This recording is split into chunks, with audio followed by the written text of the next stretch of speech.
Welcome to Offscreen. This week we're reading Malpractice by Tyler Marceca. A disgraced surgeon is enlisted by terrorists to assist in the bombing of a political convention.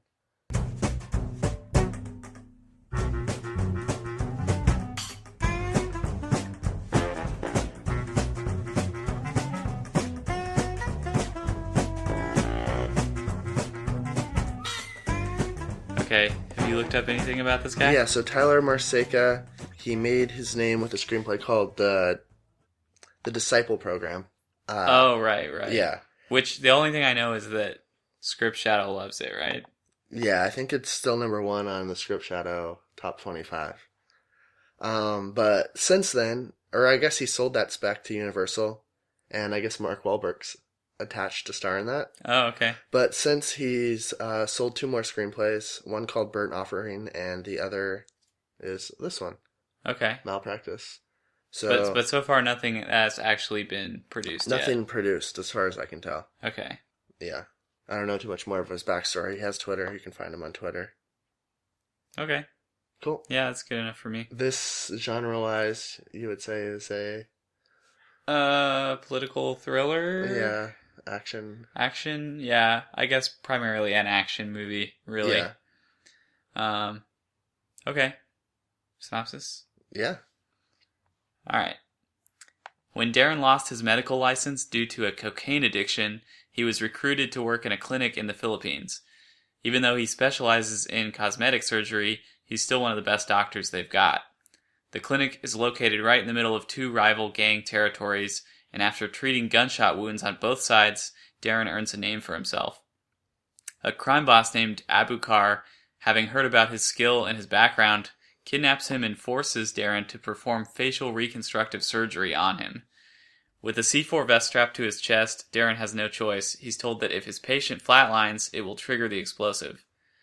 Darren performs the surgery, but while Abukar is still anesthetized, he makes a run for it. A day-long chase ensues through the slums of Manila, but when it seems that Darren has finally made it to safety, he discovers Abukar's true plan. He wasn't trying to conceal his identity. The reference photo he gave Darren for his facial reconstruction was actually a diplomat in attendance at a local political summit. Now, rather than fleeing the country, Darren resolves to stop him. He arrives at the summit just in time to see Abukar shot by American agents already on the scene.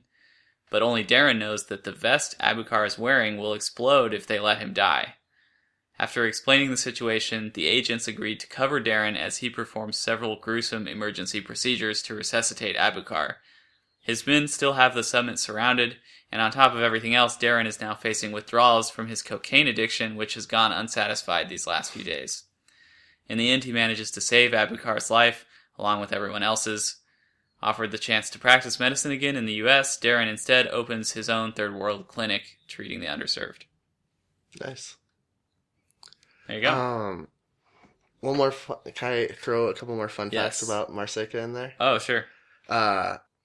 The reason, or maybe one of the reasons why Script Shadow is so big on him, is that he read this script as an amateur script. He was an unrepped writer at the time. Oh, did Carson Reeves kind of make him Yeah. who he is? Oh. So basically, Carson Reeves loved the Disciple Program a lot and hyped it up a little bit. Maybe, I don't know if we should mention, like, when we're talking about Script Shadow, that's like a blog. Carson Reeves, he reviews scripts and has quite a following. So I guess if he says that he likes a script, that actually carries some weight. And I think the enthusiasm with which he said he liked it was... Yeah. Also, Tyler Marceca won the Writers Store Industry Insider Screenwriting Contest. I've never heard of that. He developed the first 15 pages of a script from a logline or summary concocted by Robert Mark Kamen, the writer of Taken. Ooh, Taken. Yeah, this is a very similar vibe to Taken. It's a very similar vibe That's to an Taken. interesting contest. So they give you a logline and you have to write the first... from an established writer, I guess. But Okay. actually, Variety describes Malpractice as a thriller in the vein of Taken meets The Fugitive. Which is pretty spot on. Yeah, that's fair. Anyways. So, alright. After your lovely synopsis, should we hop to it? Yeah, what did you think? I found this pretty compelling. Oh. Is that surprising? In what way? Well, I thought you said something before we started that I found would that indicate first, otherwise. half to 2/3 of it compelling, I guess. Isn't that always the case? It seems like, I don't know. I It's like, feel like, is it like insecurity in like the story that you're telling, and then you just, because I feel like a lot of these just add many unnecessary plot elements that are just kind of like ludicrous. yeah. That take it from being somewhat grounded to being completely movie-ish. Yeah. Not that was ever really grounded. Yeah, I was but gonna say this one starts out on a pretty extreme it level. starts out on an extreme level, but like one that I can accept, and then it just gets with facial reconstructive surgery. Yeah, where he's it was weirdly put on the face of a diplomat, whatever. It was weirdly structured too. I felt like because that whole facial reconstructive surgery thing happened like right at the beginning of what would normally be Act 2, sort of. So you're usually at that point you're already into the main, like in this case, what would become the chase through the city, and like the gangsters are after him and he's on the run. But yeah, it was weird. It kind of took a while to get into what would be the actual story. Like I was halfway expecting him to have the vest on the whole time. Like even when he escapes, maybe for the whole movie he's on the run and he has this vest strapped to him, and he knows that if Abukar, wherever he is, dies, so does he. That would be cool. It's almost like that movie. What was that movie where the guy, he had some like thing rigged up where if his pulse goes below a certain rate, he dies. Oh shit! Like the bomb Crank, explodes. Right? Is that what Crank was? I couldn't remember the title, but anyway, I could have seen that also playing out. Sure. But it's in this. But weird... those are much more action movies than. I don't know. This is very actiony to me. But this has like, I don't know, political aspirations, kind of. Oh, barely. Barely, true, but I don't know. I think that's where it kind of goes awry, or astray. When it tries to get political? I think it needs to stick with a smaller scale story and introducing all of the embassy stuff with the terrorist attack, focusing on that. I think it would have been better to have that in the background, but instead keep the emphasis on the protagonist, on Darren, just trying to get to safety when these people are pursuing him. I thought it stayed well enough within that sort of focus on him. I don't know. I don't need to see Darren. It's completely ludicrous that Darren is like basically preventing this whole terrorist attack from happening. Leave that to the professionals and just worry about getting your ass to the embassy where you won't die immediately. Well, we saw that the embassy is not safe at all. True, but also neither is the backseat or the taxi. Well, yeah. Or anywhere else for him. They were ramping cars to jump the wall of the embassy at one point. Yeah. I've always, thought about that, or I think in, Grand Theft Auto you can do this, where they have those, those car carriers, that they have sort of like a ramp that you drive up so that you can load the car onto the back of the truck, and they actually use one of those as a ramp to jump the wall of the embassy. It was crazy. That part was also ridiculous. Ridiculous, yeah. But fun, sort of. I don't know. I felt very conflicted about this whole script. There were things that I thought were good, and on the whole, I thought that the plot was really tight. I couldn't really detect any glaring plot holes. There were some things that were a little absurd, but... I don't know. It's a huge... He's having facial reconstructive surgery so that he can impersonate... Yeah, that's where I'm going, though. It's It's too much. I liked a lot of the stuff, and I thought it worked really well, and it was pretty tightly written. However, it's sort of the same problem we had with the Shane Black script, that one about the Vietnam zombies. It's to me, it didn't feel self-aware enough with how crazy it was being. There were so many really insane things going on. There was a part that, I don't know how this could not be played as a comedy scene. Okay, he has already strapped the vest to Darren, the terrorist guy, and he's explaining the situation to him. He's like, look, we've strapped you with this vest. When you're performing my surgery, if I flatline, it's going to blow up. And they show him a video of what it's going to look like, and it's some other terrorist guy with the bomb on his vest, and he blows up.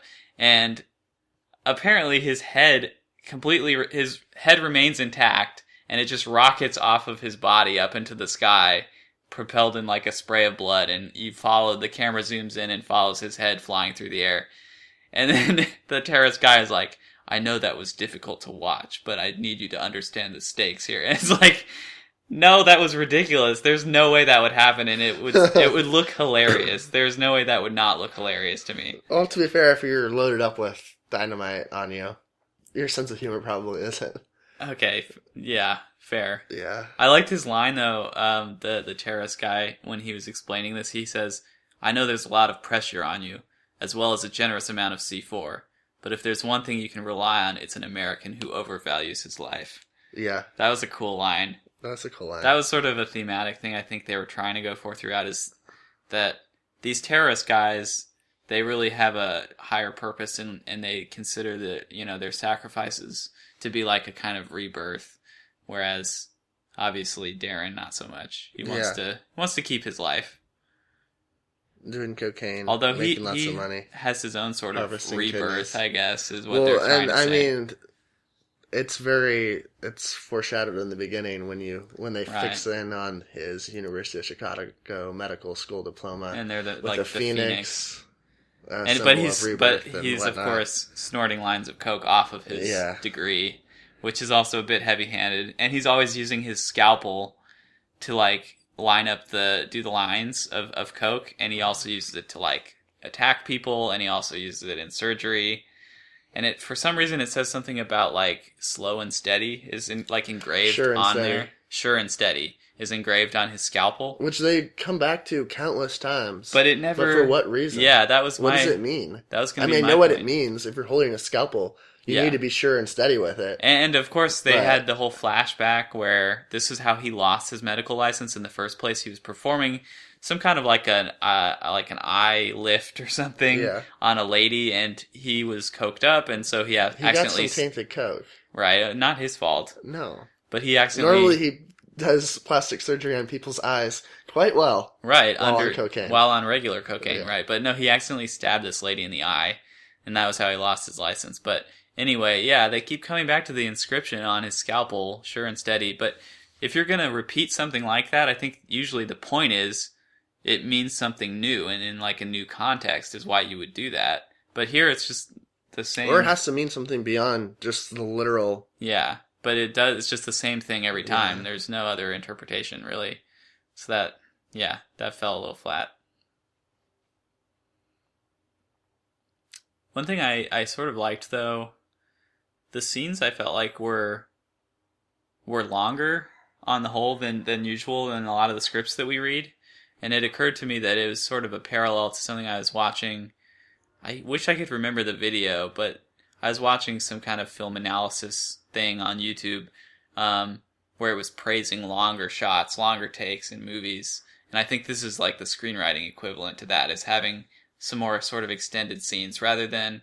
And action movies usually, I think, are victim to this a lot, where they have a lot of really quick scenes. Right. But it's really nice when you can linger in a scene a little bit longer and tell your story in a way that demands less jumping around. So it's just kind of more metered out. Keeps it more focused. Yeah, and there were some really good, concepts for scenes in this, I felt like.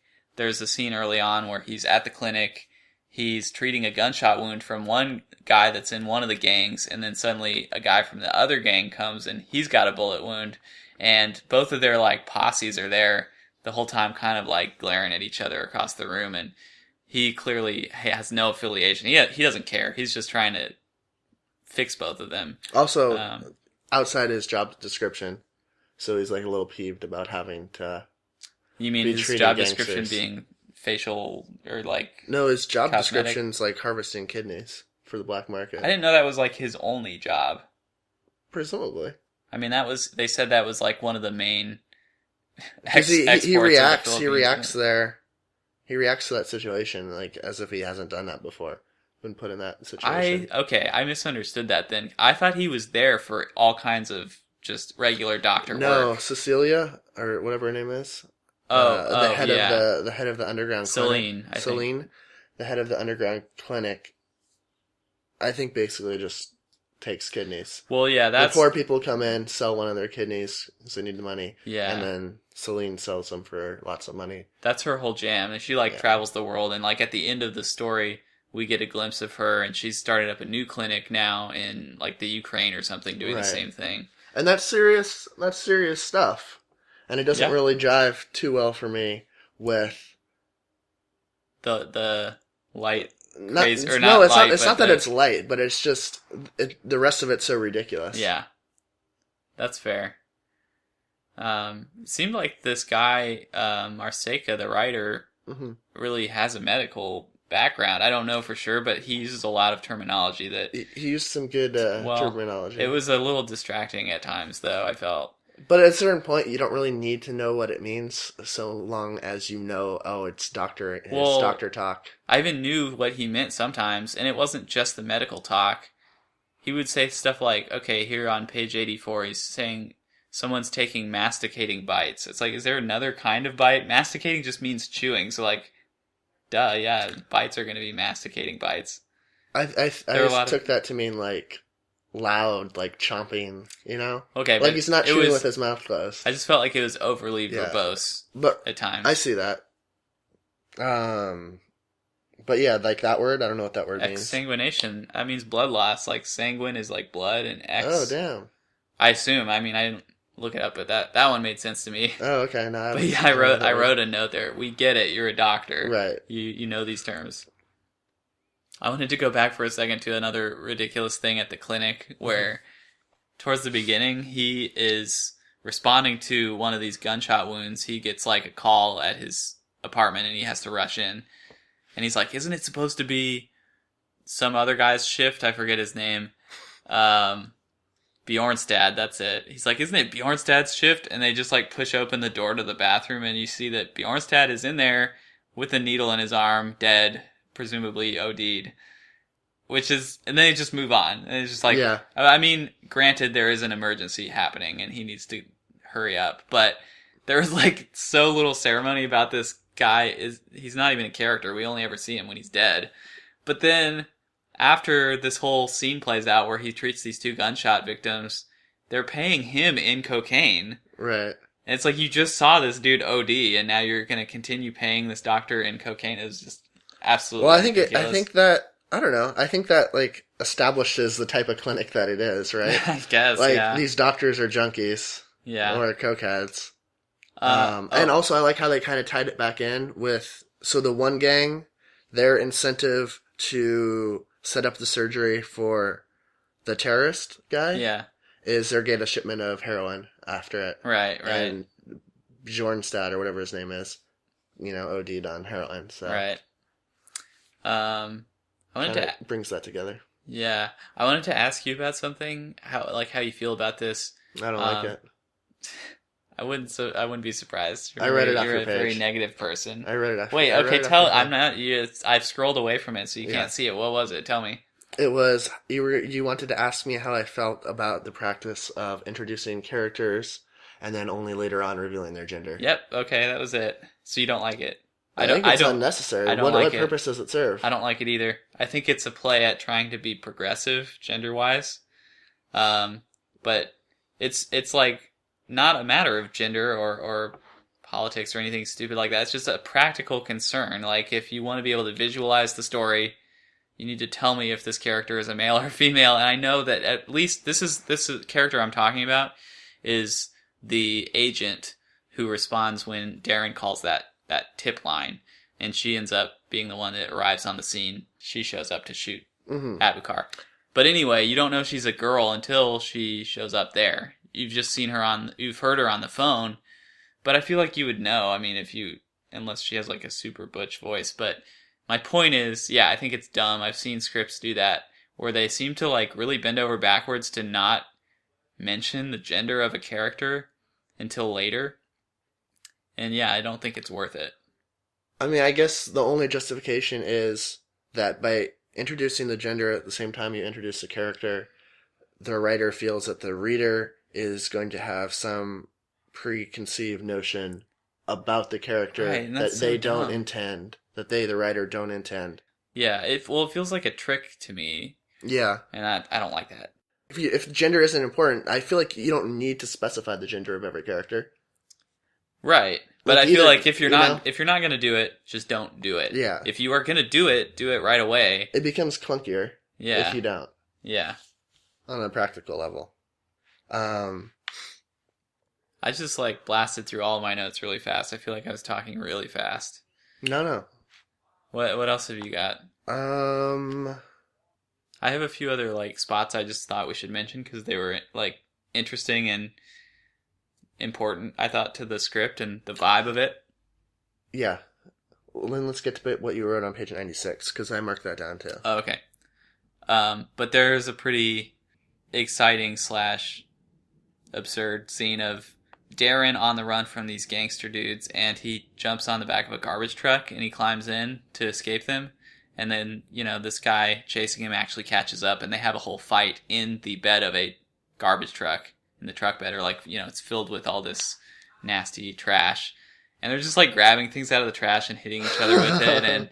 And I don't know if I understood this right, but basically I think Darren took a bunch of chicken bones and constructed sort of a brass knuckle, that type of thing with chicken bones. Is that right? I don't remember. It was ridiculous. I know he had a bag of something that he swung at him. Yeah, a bag of cans, opened cans or something. I don't know. It was kind of fun though. It was an interesting kind of action scene that I haven't seen before. Yeah. But you were wanting to mention this thing on 96, page 96. Well, just another sort of unnecessary plot element that is introduced that doesn't need to be. Those two twins? The two twins, no, that their whole plan requires them to open a water bottle. Yeah. Well, let's explain a little bit, in case someone hasn't read.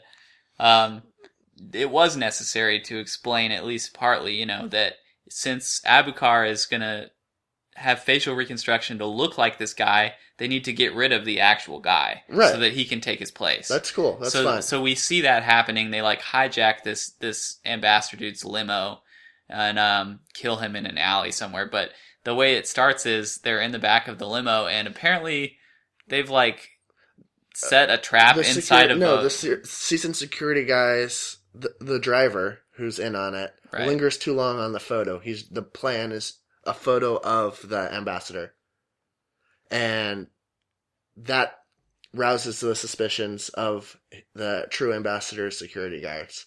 But just at that moment, the security guard opens a bottle of water, but the bottle of water has been poisoned, so there's some sort of chemical reaction, and that knocks them out. Yeah, it fills the whole limo with some kind of toxic fumes. And in that moment, the driver throws on a gas mask. Right. So basically, yeah, my point, and I think yours too, is just that what kind of plan relies on them to just happen to open that water bottle, and in such a convenient time, in this case, that was pretty stupid. Why not just have them shoot them or punch them in the face repeatedly? Right. Something not so cartoony. Yeah. And then, of course, they're going to use that same limo to bring Abukar to the summit. So they have to, they have, an air filter thing that they have to suddenly stick in there to get all the fumes out. It's this is not the most elegant way to... I mean, I've never killed an ambassador or diplomat and taken over his identity, but I feel if I did... may or may not be true, but... I would have a better plan, I feel a more elegant solution. Something a little more concise. Also, I feel probably rip his face off, right? When you kill him, so people don't recognize him. Well, yeah. That seems like a necessary precaution.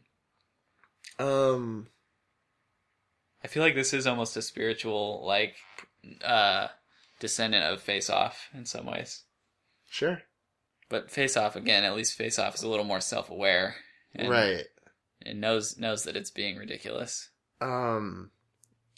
I feel we're sounding really negative, and I wasn't as negative as I feel I'm sounding overall. I guess I'm not complaining so much as just remarking on how crazy it is, but I thought it was fun. That's still fun to read. Being over the top is fine, but it has to be true to the universe that you've established, I think. I think it's consistent throughout the script with what they've established in the beginning. But then they're going for the gravitas of one, a present-day terrorist thing, to the, organ harvesting, 3, the very end, where he goes to, work for the underserved, helping... I don't know, Steven. I feel I admire the weight that you bring to these topics, and that you don't take them lightly, but in our cynical postmodern world, things these are all just common, trite movie tropes at this point, which I don't think... But for bad movies. But he's playing them for seriousness. You don't I include don't that think, shit no, at the I don't end. think he is. You don't include those things as footnotes if you don't mean to have an emotional resonance to them. I don't think he was trying to be too heavy with those topics. I think those are just the sort of... No, I think it's just totally inconsistent. I don't know about that. I think the thing at the end with him starting up his own clinic and all that crap, that's just like it's like a cliche thing that you do to wrap up the story. He's not trying to make some kind of Well, no shit, commentary. it's cliche, but... I mean, but yeah, I don't think he's using it with the kind of weight that you seem to think it has. No, I think he feels that it needs to be emotionally resonant, and so he's using these cliche tropes to bring weight to it when the weight isn't genuinely established. I think that thing at the end with him starting his own clinic was less about the current state of the world and like third world countries needing our help, and it was more about him just paying tribute to that girl, which again, shared 2 scenes with. Yeah. That's what I'm saying. That's a different matter. That's a different complaint, though, which I do think is a valid complaint. He starts this clinic at the end, and he names it after this girl he worked with at the clinic in the Philippines who died. And they had one scene of almost romance. They never actually... There is a line that said they share a moment like they haven't shared before. That's effect. That's the entirety of their... That's the entirety of their relationship. Yeah. And yet that's bullshit. Yeah, it is. It's dumb. I agree. What I'm saying is it's inconsistent because it's over the top and movie-ish, but it wants real emotional weight. And it established real emotional weight just through these very transparent tropes. I get what you're saying. I just don't agree that he's trying to lend it that much weight. I think that's just... But then why is there anything with fucking Trina in here? The woman. Right. Why is he making all these coked out calls to his parents, like crying for their forgiveness? I actually kind of liked that. I kind of thought that was nice. That's a thing where at different parts throughout the story, he calls... Twice. Okay, he calls and he leaves a message at his parents' house. The first time, you can see that they don't have any pictures of him up, and it's implied that they're sort of ashamed of him because of, losing his medical license and the cocaine and all that. But then at the very... He cost his father his practice. Right. It was actually his father's practice. But at the end, once he's made good and started this clinic in, where was it, South Africa or something? Yeah. His parents now have a picture of him up in their house. So that was a nice little... It's touching. Just like it's also very perfunctory. 2-beat story of, backstory it's not type earned. stuff. I thought it was okay. I think that's as much thought as he put into it, which, again, that's wrong. You should probably put more thought into it than that, but... Or just don't. Or just embrace the over-the-topness. Yeah. Don't tread some line that you're gonna walk and just not be on either side and be inconsistent. Yeah. In my opinion. All right, should we do verdicts? Okay. I thought some of the action scenes were good, though. Yeah, I thought they were fun. And I thought, the sense of place was pretty good. He felt like I believed him as a character in, a foreign-to-him land. Yeah. And I feel like Marceca consistently creates really memorable settings for these action sequences. The garbage truck thing, there's there's sort of a junkyard of cars at one point. Mm-hmm. The slums, the way he describes some of the little shanty towns and stuff, it's all pretty evocative and cool. Right. And I mean, I haven't been to the Philippines, so I can't really say, but it feels like they are environments true enough to that world. Also, I like the contrast of his, super lavish apartment. Oh, yeah. And also the super lavish apartment of Trina. Right. Compared to, the slums surrounding it. Is this leading up to a verdict? It's leading up to a verdict. So overall, I'm going to pass on both, but there are still things I liked, I guess. Honestly, if we rewrote the last 2/3, I think I would like, or not the last 2/3, the last third. Okay. I'll let you go though. I would pass on the script. I'm at least going to consider the writer. I don't think that's unfair. Yeah, I think he did a really good job of setting up the scenes. He had some really good concepts for some of these action sequences, and the thing with the whole conceit with the vest was pretty crazy, but fun, and Yeah, I don't know. I think that the writer has potential. Just this particular script, not for me. Yeah, that's fair. I guess I don't need to But beat a dead horse, but the yeah. ending is a real shit show. The whole shootout at the embassy. We've seen much worse, I think, in terms of the third act's falling apart. FBI's so incompetent.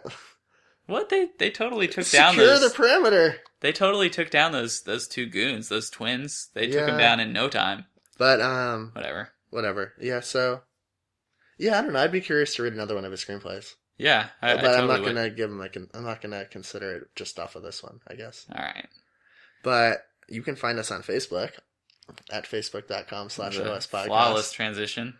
On Twitter at OSPodcast. We're on iTunes. We have an email address. It's info@ospodcast.com and a website, ospodcast.com. Mm-hmm. Is that it? I think. And I see you have your coin ready. We still have a tie. So yeah, our vote that we were doing for what script to read, it's still tied. So I've decided to just call it, and we're gonna flip a coin. We have two scripts. Let me pull up the log lines again. Okay, so we've got two scripts here. A Blacklist script from 2012, I believe, called Shut In. And then we have an unproduced David Lynch script called Ronnie Rocket. So I'm going to say Tails is Shut In, Heads is Ronnie Rocket, okay? Tails. Okay, so that means Shut In. Yeah. Okay, cool. So I'm going to read the logline now. Shut In by Christina Hodson. A woman who tries to raise her catatonic son on her own suddenly discovers a shocking secret about him.